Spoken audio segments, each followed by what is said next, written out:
Bonjour, monsieur Jacques Dominique, donc je suis agriculteur à la Max, c'est à 10 km au nord de Metz.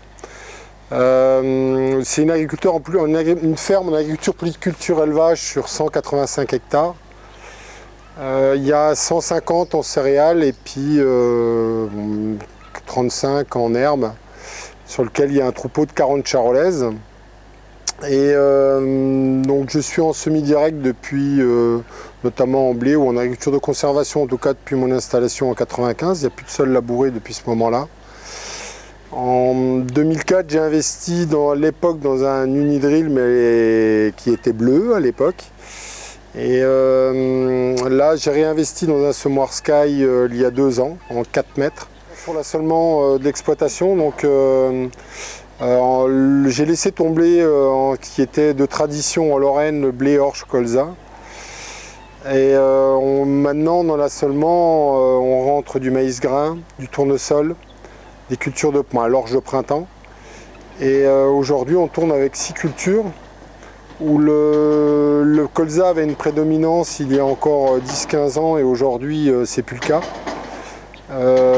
C'est plutôt le blé avec le colza qui est redescendu à 25-30 hectares, avec une prédominance de tournesol qui est montée à 10-15 hectares, pour permettre en fait avoir un sol qui vit mieux, avoir moins de problèmes de désherbage.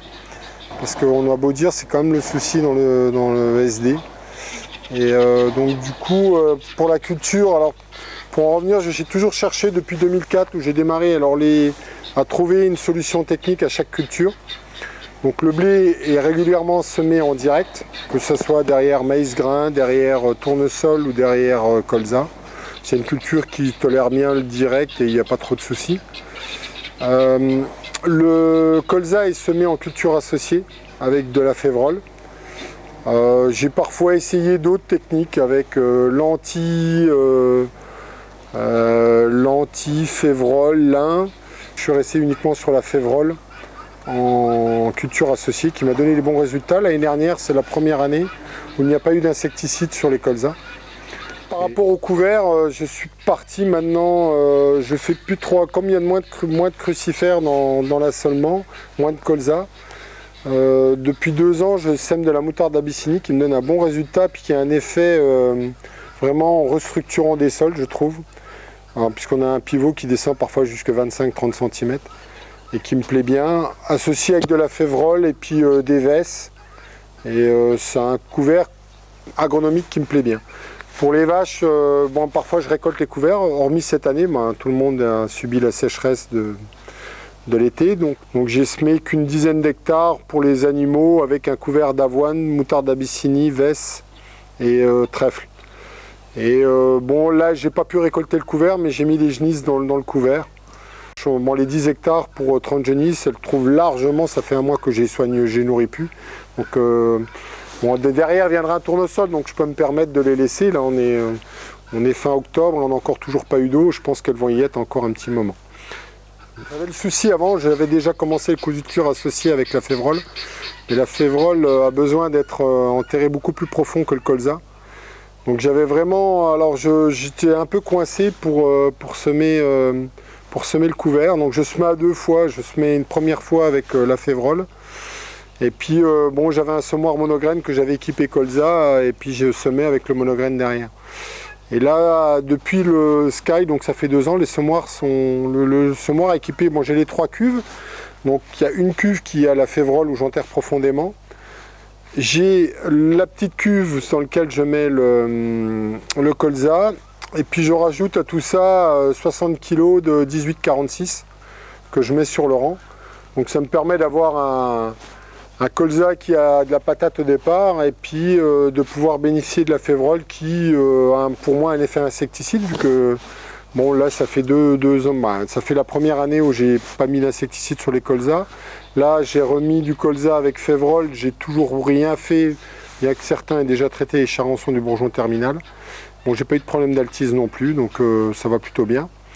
Et l'intérêt du semoir, c'est vraiment de pouvoir semer ma févrole à 4-5 cm et de mettre mon engrais en surface.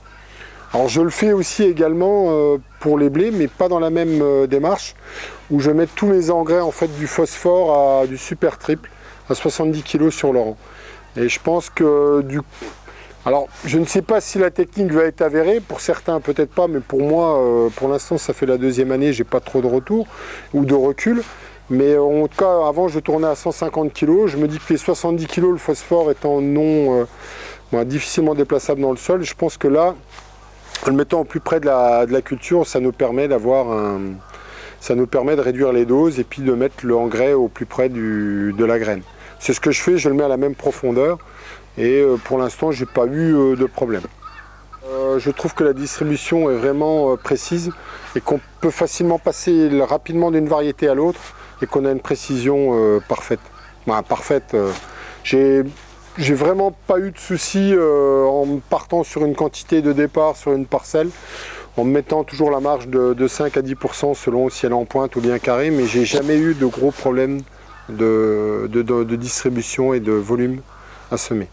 Alors j'ai le cas de cette année d'avoir semé de la semence certifiée. Je me dis on part sur 12 hectares 40. Je suis parti avec ma semence certifiée, on a terminé à 12 hectares 35. Donc il me manquait 5 arbres, mais bon, j'ai eu assez pour la parcelle, donc c'était vraiment franchement un semoir de qualité, en tout cas pour la distribution. Donc c'est les deux gros points forts qui me paraissent du semoir. Après bon, c'est vrai que je l'expliquais, j'avais un semoir déjà unidrill avant en 3 mètres. Là en étant passé en 4 mètres repliable, le semoir est beaucoup plus lourd. Et je pense qu'on est beaucoup plus régulier dans la profondeur qu'on souhaite quand on sème.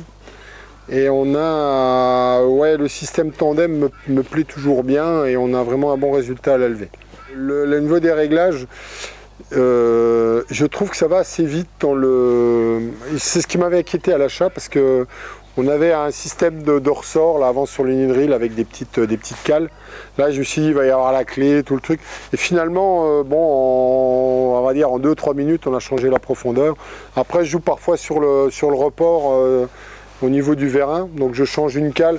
Souvent de fois je laisse régulièrement la cale intermédiaire parce que ça nous permet d'avoir un bon appui derrière. Si on a la petite cale, on a tendance à être plus agressif sur les disques devant, mais parfois de moins refermer derrière. Donc là le système de changement de profondeur, bien qu'à l'achat m'inquiétait un peu, finalement se passe plutôt bien. Pour la machine, Andy était venu mettre en route le semoir, ça s'est passé, c'était dans une culture, c'était dans de l'orge de printemps. Un printemps même un peu humide, mais finalement on a fait l'essai, ça s'est bien passé. Dès que j'ai un souci, j'ai le numéro de portable d'Andy et si j'ai un petit, je l'appelle et si j'arrive pas à l'avoir, je lui laisse le message et il me rappelle dans la journée. Donc ça me permet d'avoir, il y a une réactivité qui est vraiment appréciable sur le produit. Donc ça fait plaisir parce que puis si on a la moindre détail, au départ.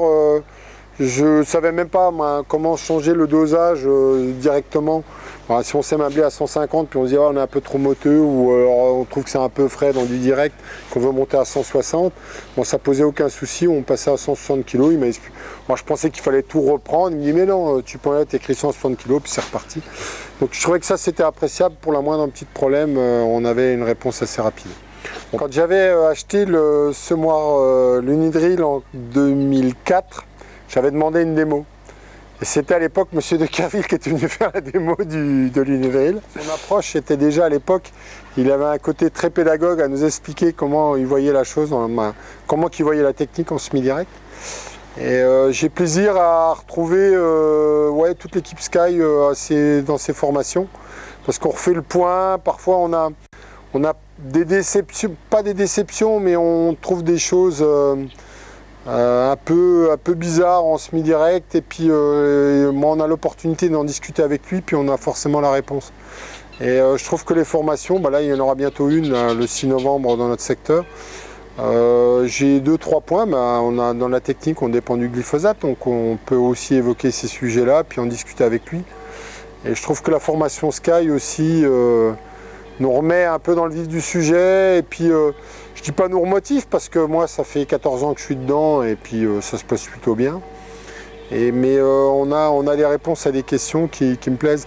Et je me dis parfois avec le réchauffement climatique, la condition sèche qu'on connaît en ce moment, la technique du semi-direct est une bonne réponse à tout ça parce que quand on a des excès d'eau, le sol se comporte mieux. Et Mais la technique évolue toujours et moi j'apprécie aussi. Alors là, les questions que j'ai souvent, où j'ai plaisir à retrouver toute l'équipe. Par exemple, là j'ai changé de semoir et souvent de fois on a des privés qui veulent nous vendre de la poudre à perlimpinpin. Ils ont soi-disant le meilleur des engrais.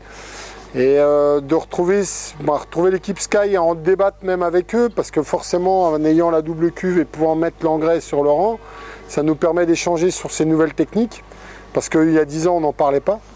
Et du coup ça nous remet parfois aussi dans le droit chemin en disant bah non, si tu mets un phosphore sur le rang ça suffit largement. Et d'ailleurs la dernière présentation qu'il nous a faite où j'étais en formation Sky, c'était l'intérêt de mettre carrément tout l'engrais, l'azote sur une orge de printemps au moment du semis.